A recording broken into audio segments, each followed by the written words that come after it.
वायु शुद्धिकरण के कृत्रिम साधन। वायु शुद्ध करने के लिए निम्नलिखित कृत्रिम साधनों का प्रयोग किया जाना चाहिए। सभी प्रकार के भवनों, निवास स्थलों आदि को निर्मित करते समय इस बात का विशेष ध्यान रखना चाहिए कि वह शुद्ध वायु तथा प्रकाश सरलता से आए तथा जाए। पेड़ पौधों तथा अन्य वनस्पतियों को अपने घर के आसपास उगाना चाहिए, क्योंकि इन पेड़ पौधों के माध्यम से वायुमंडल में कार्बन डाइऑक्साइड की मात्रा घटती है तथा ऑक्सीजन की मात्रा में बढ़ोतरी होती है। इस प्रकार वायु शुद्ध बनी रहती है, जो हमारे स्वास्थ्य के लिए लाभप्रद है। पशुपालन का कार्य निवास स्थल से दूर होना चाहिए, क्योंकि इससे दुर्गंध आदि घर में नहीं रहेंगी। सड़कें पक्की होनी चाहिए, क्योंकि कच्ची सड़कों पर अधिक वाहन चलने से धूल उड़ती है और जो शुद्ध वायु को प्रदूषित करती है। सार्वजनिक स्थानों पर धूम्रपान वर्जित होना चाहिए। घरेलू अंगीठी इत्यादि से निकलने वाले धुएं तथा अन्य विषैली गैसों को बाहर निकालने के लिए चिमनी आदि का प्रयोग करना चाहिए, जिससे घर के अंदर धुआं तथा विषैली गैसें न आ सके। कारखानों तथा अन्य औद्योगिक संस्थानों को मानव बस्तियों से दूर स्थापित करना चाहिए, जिससे उनसे निकलने वाली विषैली गैसों तथा धुएं आदि को चिमनियों के माध्यम से अधिक ऊंचाई पर खुले में निकाला जा सके। कोयला, धान की भूसी, धान, लकड़ी, कंडी आदि ईंधन के स्थान पर विद्युत एवं प्राकृतिक गैस का उपयोग करना चाहिए। कृषि एवं औद्योगिक वर्ज्य पदार्थों को खुले मैदानों में नहीं जलाना चाहिए। उद्योग तथा कारखाने निवास स्थानों से दूर होना चाहिए तथा चिमनियां पर्याप्त ऊंचाई पर होना चाहिए, ताकि धुएं से किसी प्रकार की हानि न हो सके। वायु के आवागमन की समुचित व्यवस्था होनी चाहिए, जिससे वेंटिलेशन एवं क्रॉस वेंटिलेशन की उचित व्यवस्था होनी चाहिए। एक ही कमरे में अधिक व्यक्तियों के सोने से वायु दूषित हो जाती है, अतः अधिक व्यक्तियों को सोने के कमरे में एक साथ नहीं सोना चाहिए। घर में कीटनाशक पदार्थों जैसे डीडीटी, तूतिया, ब्लीचिंग पाउडर आदि को गंदे स्थानों पर छिड़कना चाहिए, जिससे वायु शुद्ध हो जाती है। संक्रमित रोगियों को पृथक रखना चाहिए। इस बात का ध्यान रखना चाहिए कि वह हर जगह थूके नहीं। उन्हें खांसते और छींकने के समय मुंह तथा नाक पर रुमाल या मास्क लगाना चाहिए। इस प्रकार अशुद्ध वायु को कुछ सीमा तक शुद्ध किया जा सकता है तथा संक्रमित होने से बचा जा सकता है।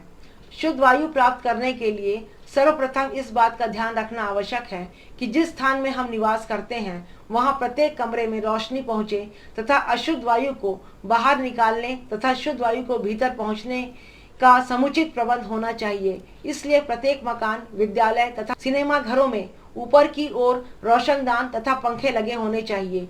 यह पंखे अशुद्ध वायु को रोशनदान से बाहर निकालते रहते हैं, कमरे की वायु को सदैव गतिशील बनाए रखते हैं।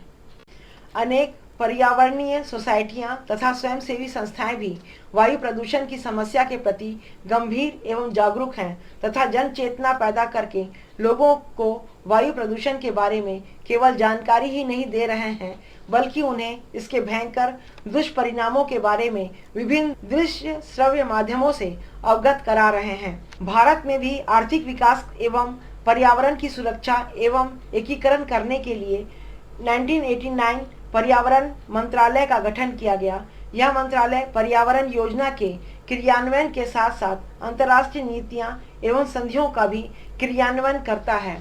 अशुद्ध वायु के कारण विभिन्न प्रकार के रोग उत्पन्न हो सकते हैं, जो हमारे स्वास्थ्य के लिए हानिकारक तथा घातक हो सकते हैं। अतः शुद्ध वायु हमारे स्वास्थ्य के लिए अत्यंत आवश्यक है। अतः हमारी यह कोशिश होनी चाहिए कि हम शुद्ध वायु का अधिक से अधिक सेवन करें तथा वायु को अशुद्ध न होने दें। हवा का परीक्षण, एग्जामिनेशन ऑफ एयर। हम हवा का परीक्षण निम्नलिखित विधियों से कर सकते हैं। ज्ञानेंद्रियों द्वारा, बाय सेंस ऑर्गन्स। इसके माध्यम से कमरे में प्रवेश करते ही सूंघकर दुर्गंध या सीलन या घुटन का अनुभव कर लेते हैं। पैटर्न कोपर का परीक्षण, पैटर्न कोपर्स टेस्ट। इस परीक्षण के द्वारा वायु में उपस्थित कार्बन डाइऑक्साइड की मात्रा का ज्ञान प्राप्त किया जा सकता है। एनीमोमीटर, इसके द्वारा वायु की गति तथा भार ज्ञात किया जा सकता है।